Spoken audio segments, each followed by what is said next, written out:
Assalamualaikum warahmatullahi wabarakatuh.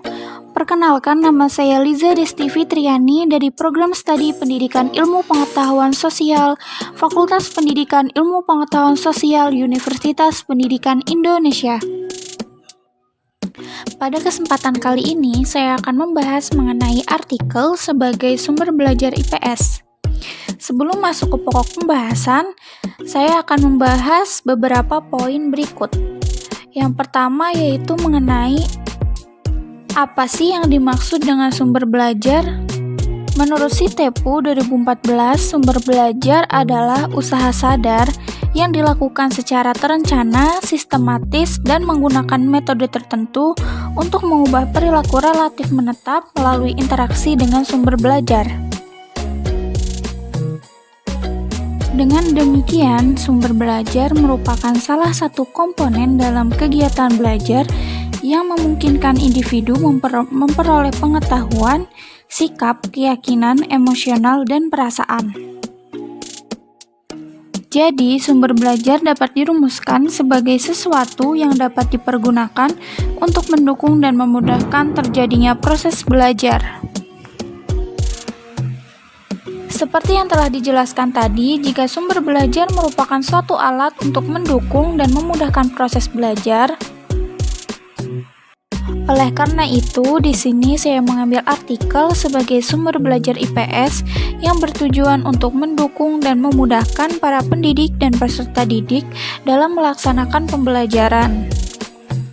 Selanjutnya, saya akan menjelaskan terlebih dahulu arti dari artikel. Artikel sendiri merupakan karya tulis dengan panjang tertentu yang berisi gagasan atau fakta yang dapat membujuk, meyakinkan, mendidik, dan menghibur pembacanya, serta dipublikasikan ke suatu media.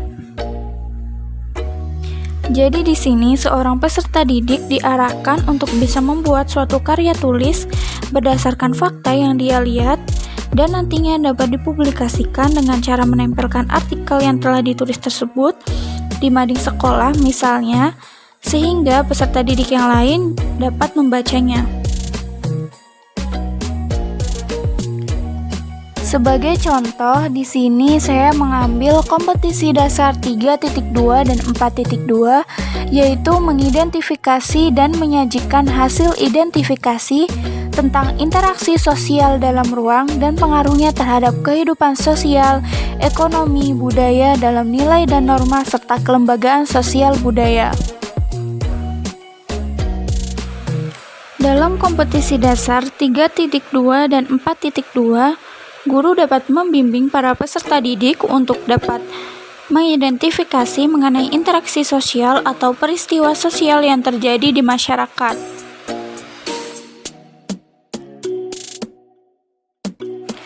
Setelah guru membimbing para peserta didik untuk melakukan identifikasi pada interaksi atau peristiwa yang terjadi di masyarakat, kemudian guru dapat mengarahkan para peserta didik untuk menuangkan hasil identifikasinya ke dalam bentuk artikel dengan menggunakan judul yang menarik dan dengan isi dari artikel yang mudah dipahami oleh para pembacanya. Sebagai contoh, peristiwa yang saat ini sedang marak terjadi di kalangan masyarakat sosial, yaitu mengenai kondisi ekonomi masyarakat di kala pandemi.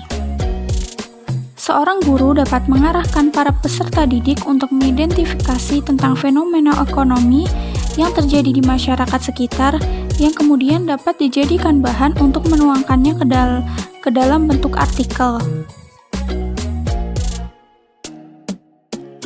Selanjutnya adalah metode pembelajaran yang dapat digunakan oleh guru.